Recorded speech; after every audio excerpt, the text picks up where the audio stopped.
All right, everyone, we're going to get started now. I'd like to welcome everyone to this webinar and thank you all for taking time out of your day to join. My name is Billy D. I'm a sales consultant with Intrinsic Clinical Systems, and today I'm going to tell you about our clinical trial management system. First thing I want to do is just talk about a bit of feedback we got with a new client who was demoing the system for a while and has since purchased.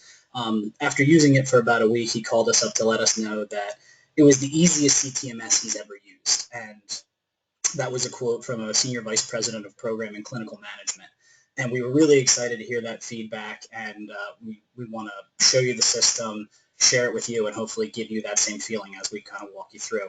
First thing I'm going to do is walk you through this PowerPoint presentation, then I'm going to go into a live demo, and then I'll answer any questions that you have. Before we get into the system itself, I want to talk to you a little bit about how our CTMS came to fruition. So two consultants that you see here on the screen, Eric Lake and Matt Kiernan, worked together for a company called Barnett Consulting. And they loved the work and the clients and the culture and everything. And they were implementing CTMS systems in the 90s when Impact was the only CTMS in town.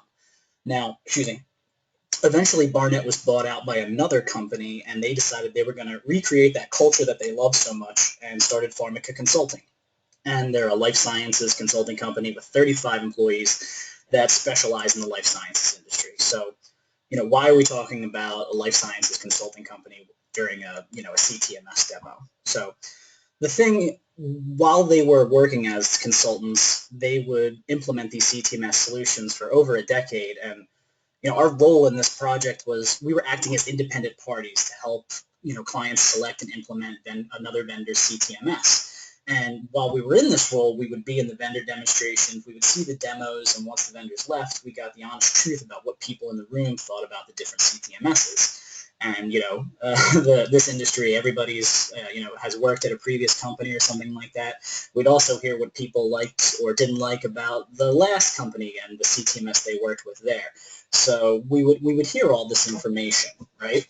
And not only would we hear about the demos, like we would hear all those good and bad from the other things, and the frustrations of all these systems. And we started to hear the same frustrations over and over again by different clients. So I want to talk about them a little bit.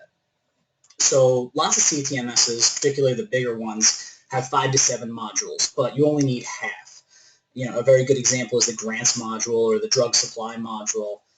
So in those instances, you're overpaying for a one-size-fits-all solution when all you really need are a few key features. And then even after you buy these systems, because there was no other solution, there's no way to customize the tools so you could easily access just what you needed. You're still searching through layers and layers of extra functionality that you don't need. Clients felt that the technology was antiquated and fell into one of two categories. Now, the first type, was the cash cows. They were kind of operating under the old adage, if it ain't broke, don't fix it. The second type were the systems that were sort of half and half. That is, half the system was out of the box and the other half you had to build yourself. Another complaint was a fragmented user experience. One particular complaint from the pharma client was that their CTMS had 5 different ways to navigate to the same endpoint, which makes the system a lot more complicated than it needs to be. And finally, there was a heavy IT footprint. The system architecture required a heavy IT influence because the platforms they were built on varied so widely.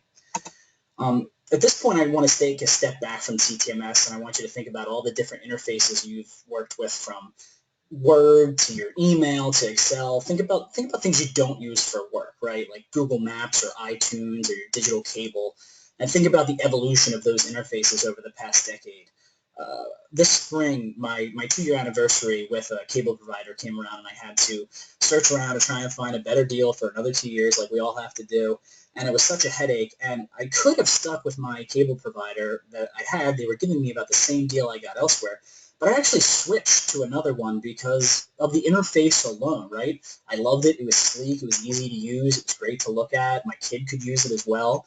And while most systems we all use are becoming easier to use, more configurable, CTMS solutions just aren't following suit. We all love sleek interfaces with easy navigation, and I just feel like these other CTMS solutions are still living in the 90s. There's a ton of unnecessary navigation in that, and if you think back to that shot I just showed you, there's a ton of unnecessary navigation in these screenshots. There's menu bars that seem endless. If you spend more than 3 minutes navigating the system, you have 100 tabs open, and there's so many areas on the screen that you're not sure exactly where you are or what you're editing. So after hearing these same pain points over and over again and hearing the lack of integration, we started to wonder, what's the holdup and why are people still working like that? And that brings us to Intrinsic Clinical Systems. So we built the system to be light, modern, easy to navigate. We built this in a way that someone who knows about clinical trials really wouldn't need any training. The CTMS is built using Microsoft Dynamics as the operational platform, and with recent upgrades in Dynamics in 2013 and continuing on through this year, it's more an operational platform that you build applications on. We built a wrapper around a platform that people are familiar with. It's Microsoft. People know how to use these products. So the CTMS isn't going to feel foreign to people. As it's fully configurable, we fall somewhere between the big, expensive machines that have been around since the 90s and the smaller startups that are all cloud-based. Building on the Microsoft Dynamics platform means we're the only CTMS on the market with native Microsoft Office integration, which means we're able to leverage SharePoint for the storage of your eTMF documents. Why should retrieving a document that's associated with your trial require you to use another system other than the ones you're using to track it? Unlike other clinical trial systems that only track clinical trial documents, Intrinsic is also able to store and allow you to send, which is eliminating unnecessary process and the need for that secondary system that we were talking about. So what else does being built on the Microsoft stack give us? It also means that users can do quick and easy uploads from Excel templates directly into the system. You're going to eliminate the need for posting files to other applications or network drivers. You can also view your system reports right in Outlook, and people love that they can download a plugin, do a quick setup, and then view their trial reports in real time from Outlook without ever having to log into the system. For data integration and reporting, we integrate with Microsoft Power BI, and we can easily pull in data from other systems like your CRO, EDC, or drug safety system to help you create reports. There is, and I will show you in the demo, there are reports that are straight out of the box, but we can use, like I said, Power BI to help you create custom reports as well. So now that we've covered dynamics and integration, I want to talk about the navigation a little bit. On the screen, you can see that I have a screenshot with a drop-down right here with a portion of the page we refer to as the general entities. And we built all the options in the top menu as their own entities. These are all groups of information for all the clinical trials you're working with. And the number one piece of feedback we get is that people really love that non-traditional setup. Last week we were explaining this section to a medium-sized pharma company, and at this point someone in the room said, I haven't seen the demo yet, but I get it.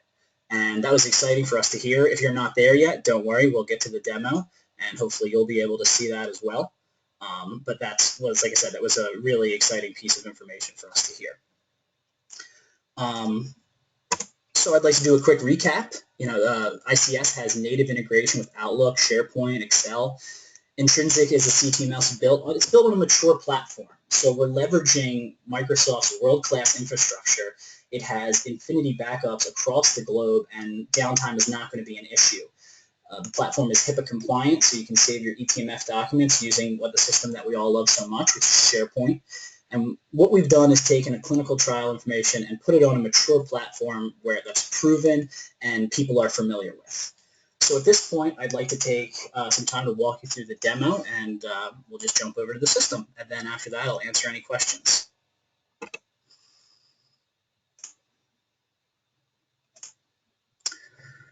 So here we are in the system. It looks like I got a question or two that my audio was dropping out. I hope everyone is able to hear me. I just noticed that right there. So if you're having any problems, please let me know, but I haven't seen that come in about 7 minutes, so hopefully it was just something that was a problem in the beginning. I apologize about that. So here we are. This is where you're taken to the dashboard screen when you log in, and in the PowerPoint presentation we talked about a lot of pain points and where we focus, and a lot of what we talked about was the user interface. So I really want to get into the user interface and show you how that can all be handled. The first thing I want to talk about is I wanted to let you all know that the system is a role-based system, okay? It's not a user-based system. So people's read and edit accessibility is based on the roles we assign to their profile. We realize there's going to be executives and study managers and administrators using the system. And as I go through this demo, I'm going to be talking a lot about what you can do with the system, right? And I'll get questions a lot as I'm going through the demo with people saying, well, I don't want, my executives to be able to do that. I only want study managers, or I only want my admins being able to handle things like that. So I just want to say, when I'm speaking in terms of things you can do with the system, that's just what I'm doing, is telling you about that functionality. But as this is a role-based system, we can turn on accessibility based on a person's role. We can grant access, take it away, or if there's a problem, you need a whole new role, it's very easy to create a whole new role as well. So just wanted to get that out of the way before we get moving. So the top bar up here, like we said in the PowerPoint presentation, contains things called general entities, right? If I click this drop down, I get a list of general entities. And I can click on projects here, and then I see a list of all my projects that are currently in my demo system here.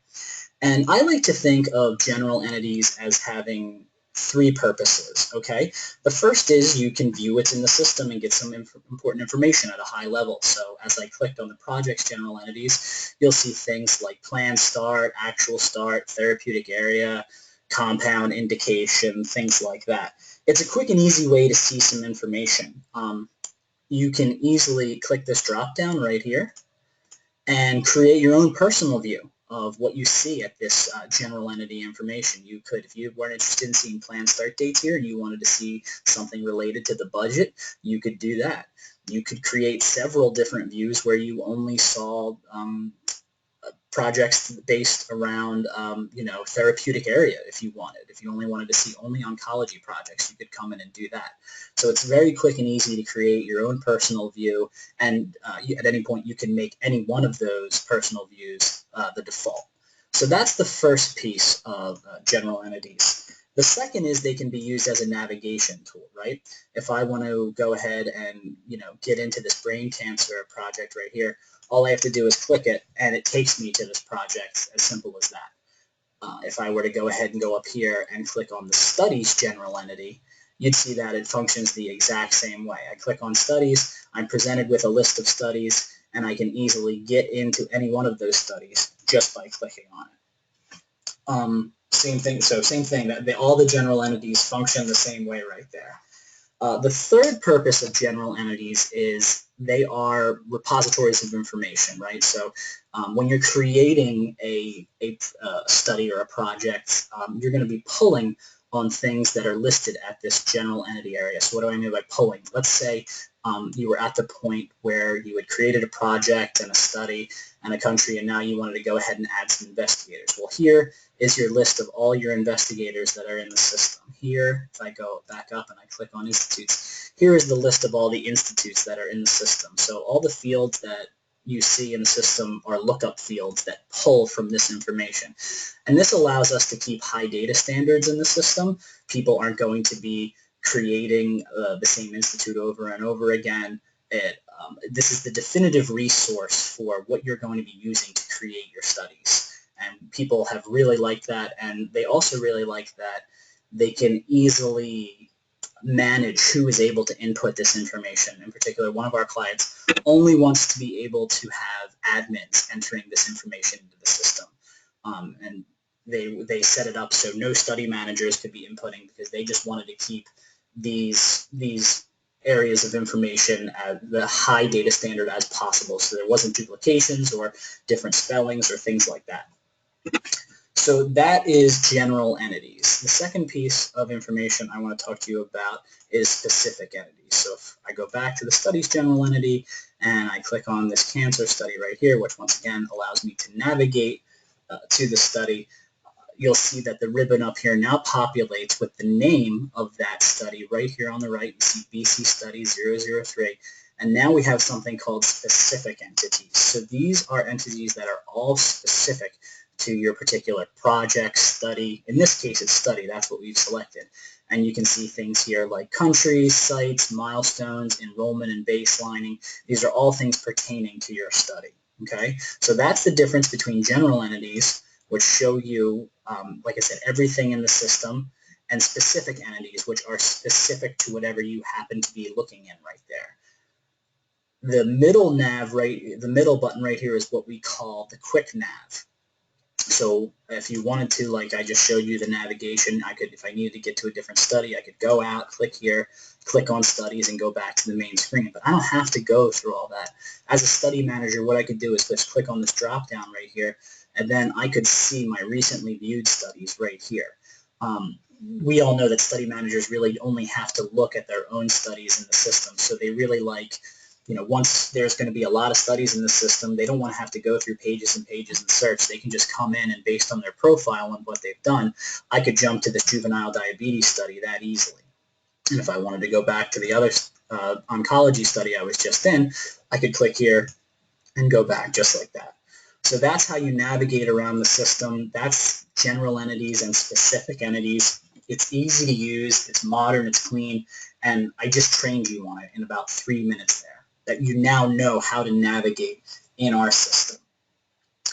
What I want to do now is take you through a quick breakdown of how to input information into the system from a project level all the way down to a site level.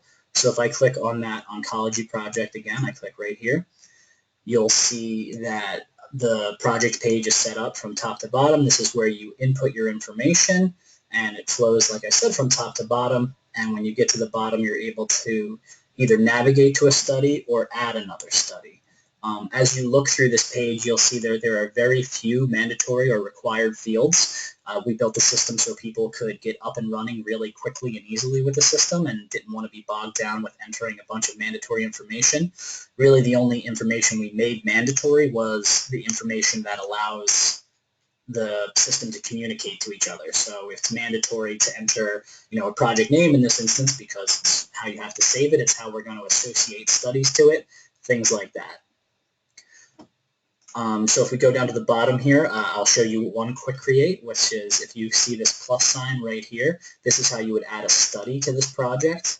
I click on the plus sign and the quick create pops up, and this is where you can add all that study information into the system, like protocol ID, title, phase. Phase is a drop down, the rest are input boxes for you to put in some free text. You would save that, and then your study would appear right here. You would then click on that study, and you see the study is going to be set up exactly the way the project was. Input your information from top to bottom, and as you get to the bottom, it introduces you to the next section of the system, which is related study countries. You see we have 2 in here right now. I would click on this quick create right here, and I would get that overlay navigation where the study country would prompt me to enter the mandatory information. I would save it, and it would populate right here, and then I could navigate to the country. And it's going to be set up exactly as the previous 2 sections were. No real need to walk you through it again. I just wanted to highlight another piece of functionality right here where, as you can see, both preceding sections are listed before the study country information. This allows you to navigate. If I wanted to get back to the project level, I could click here. If I wanted to click back to the study level, I could click here. Or I could just collapse these blue sections and not even look at them and get right into the study country information. None of that information is editable at this level. It just allows you to see what's going on, what you selected, and like I said, navigate back and forth. So the study country would flow the exact same way with you putting in your information in. Then you would click on the quick create and create a site. I'm not going to do it because it's functioned the exact same way. And then you'd get down here to the site level. You'd add your site information. And that's it. That's entering your trial from your project all the way down to your site level. At every level, you'd see that the ribbon would change depending on what you're selected. Since we're in the site, you see that the site is displayed up here. And once again, now all the specific entities are displayed in here. Milestones specific to the site, regulatory documents specific to the site, things like that. Next up, I would like to talk about integration. So we talked about how you can easily pull in information from other systems using an API. I also want to talk about that importing and exporting that I told everyone was so easy. So if I go up here and I click on the site milestones, And the importing and exporting I'm about to show you is standard and takes place the same way across the system, just like we set it up from top to bottom. You'll see these import-export area on pages where you are able to import and export the information. This is our milestone table where you're able to input this information. When I click on the import-export, you're going to see that a new window pops up right here. And now this is no longer an input table. This is for display purposes only. So if you wanted to export a particular project or site and send this off to someone to fill out in an Excel document, you could do that. When you select importing and exporting, you're presented with system-wide information, but you could click on this filtering option right here and very easily click on this drop-down and go ahead and filter by specific name. You could filter by a specific milestone. If you wanted to export all start dates from the system, you could do that per site. If you wanted to just export specific sites, you could do that, or specific countries. You would set up the system how you wanted. You could click on export to Excel, and then you could export it as a static worksheet or a dynamic worksheet. Static worksheet is going to, as its name implies, stay static on your desktop. Or wherever you save it, it's not going to change. If you were to export a dynamic worksheet, it would update as the system updates. So every time you open it, you will be able to get new information. Some people like this because they can save something to their desktop if it's an important piece of information, and just be able to open up an Excel sheet without having to log back into the system. Once you exported this information, let's say you exported it as a static worksheet, you could then go ahead and import it into the system as well. So like I said, you could send this off to your CRO to populate with your planned and actual dates and send back to you, so you can put it right into the system. So that is the importing and exporting. Next up, I would like to jump back into the system and I want to make sure I hit on this correctly, that there's milestones at every level of the system. When you go in a project, the project has milestones, the study has milestones, the country has milestones, the site have milestones. If I were to go back and look at our particular study, and I'm just going to keep using the same one I've been using just to show you an example, they're all going to be set up the same way. They're all going to be located under your specific entity drop-down, which is right here. So if I click on the study milestones, you'll see them display exactly as you did at the site milestone. And the difference here is that when you start at the study level, you could copy all your plan dates down to study countries or down to sites. So if I were to do this and enter all this information, it would copy all the plan dates that I populate in here down to the study countries, and now it would go down to the sites. And people like that functionality because they're not entering the same date over and over again. It makes sure that they're not transposing any digits or things like that. Next up, I want to go ahead and show you trip reports. So this is what I'm going to show you is a pretty standard example of a trip report. It's got some input fields. It has yes, no toggles for a drop down. It's, like I said, a standard trip report where you're able to put in information associated with a study and any sort of investigator. You're able to toggle yes, no for your answers down here. It's, like I said, pretty straightforward. Recently we had a client who sent us a Word document and said, look, we know you have a trip report in here, but we need it to look and flow like this Word document. So what we did was we built their own version of the trip report to function exactly as the Word document did, and we're even able to enter in some new functionality for them. For example, a lot of the Word document had things like, if yes, please say why in the box below. And what we were able to do is make the box hidden unless yes was selected, and if yes was selected, we were able to make it appear and make it mandatory before anyone could save the trip report. So like I said in the beginning in the PowerPoint presentation, we're able to build a lot on this platform, and we're able to customize it a lot for what people need. So that is trip reports. Before I get into the actual reports, I just want to show you a couple more pieces of functionality here. I talked about keeping those data standards high in the system, and talked about how sometimes people set up the system so their study managers can't input things like institutes or investigators because they don't want to have any sort of duplication problems. But the system does have duplicate detection rules. So if I click here, you'll see that we have a couple standard default reports in the system right here. You'll see that contacts with the same business phone number or the same email address are going to prompt the user that there's another person in the system. Duplicate institute names, investigator names are all going to be flagged by the system, and we can publish these rules and work with you to make them as loose or as strict as you want. I wanted to just walk you through what it would look like. So for example, we have investigator name being the same. And you see here we have a Matt Smith in the system, right? This is an investigator in our system right now. And if I were to go ahead and try and add a new investigator into the system, not the exact same name, but something similar, and save it, what should happen is I will receive a prompt. Right now the system is comparing against those records that we have saved in the system, and it's going to say, hey, I found a very similar entry. I know you're trying to add Matt Smith, but we have a Matthew Smith right here. Is this who you need? And if that was correct, I could say, oh yeah, I just want to cancel that. There's no reason for me to input him into the system. Or if it just so happens that that's a very, kind of generic name, I could easily hit save and say, you know what, no, this is a different Matthew Smith I need. And it just allows you to, like I said, keep those high data standards, but at the same time, if you do need to add someone into the system, it's not going to prevent you. It's just going to detect it and make sure you want to proceed.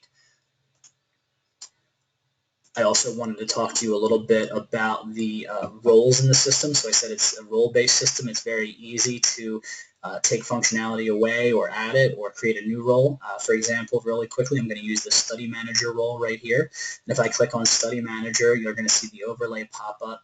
And this is how easy it is to give access to create institute or investigators. You can see right here, we have all the entities in the system listed down here on the left. And we have, you see this row or a column called create, and you can see that study managers are able to create institutes and investigator.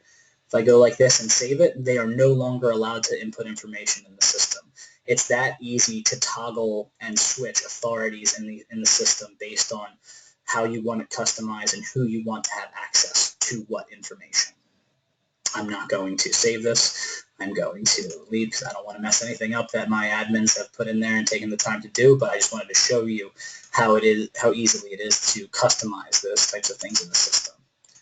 Finally, I'm going to show you the reports in the system. Yep, I know.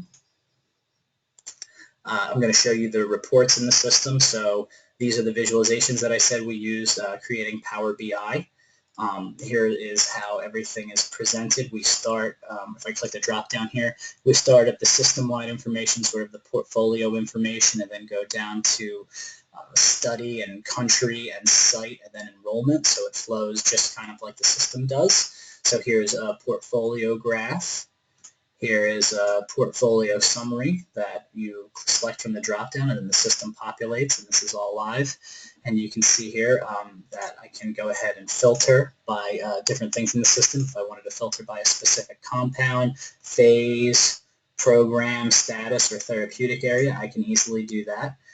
If I wanted to go ahead and maybe customize this report a little bit more, I could click on Power BI, and it opens it up in Power BI and allows me to do it that way as well. I'm just going to let that open up in the background. I'm going to jump over. I'll go back.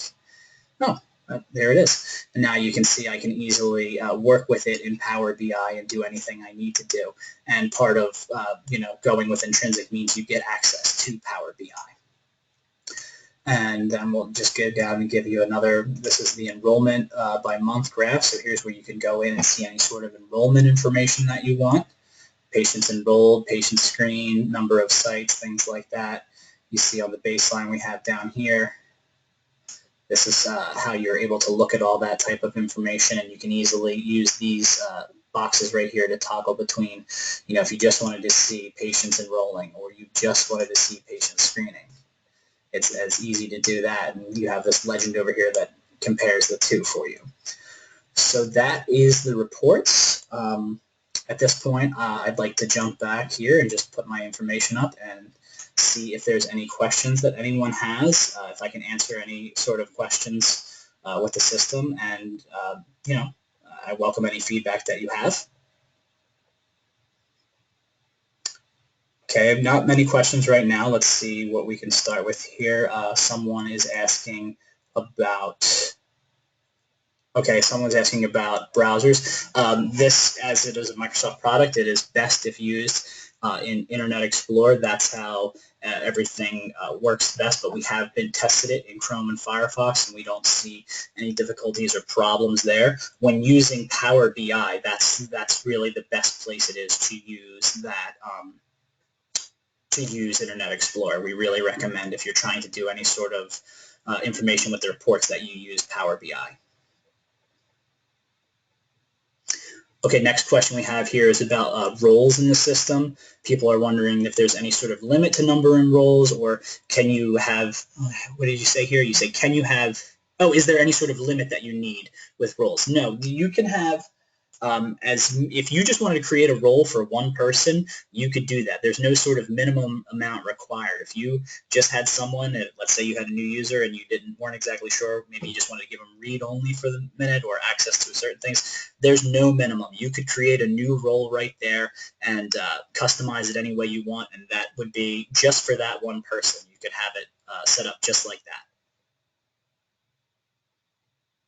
Next up, we have a question about reports, and the user is saying, oh, yep, so we would work with you in Power BI. Someone was asking about, can you create existing reports or customize the reports as they currently exist? Yes, we could make any updates to the existing reports that we have, and we could also work with you to create any new reports that don't exist. So we have about a dozen reports that come out of the box, and what we could do is work with you. We would just have some sort of needs assessment meeting and flesh out what you were looking for from a report and create it that way. And yeah, that's no problem at all. Power BI is a really great tool for doing that. Next up is a question on pricing. You pay per user per month. If you have any other questions about that, please feel free to reach out. But yes, it's based on number of users per month. There is a flat fee for using the system. That's how it works. Okay, any other feedback? Any more questions coming in? I see some people typing, but nothing coming in. Okay. Those are all the questions we have, and that is my presentation. I want to thank everyone for taking time out of the day to join us. If you would have any other questions or wanted to set up a demo to see things, sections of the system, more in depth, please feel free to reach out to me. My information is up on the screen. And I want to thank you all for joining, and we'll give you back a little bit of time in your day today. Have a great rest of your day. Thank you all so much.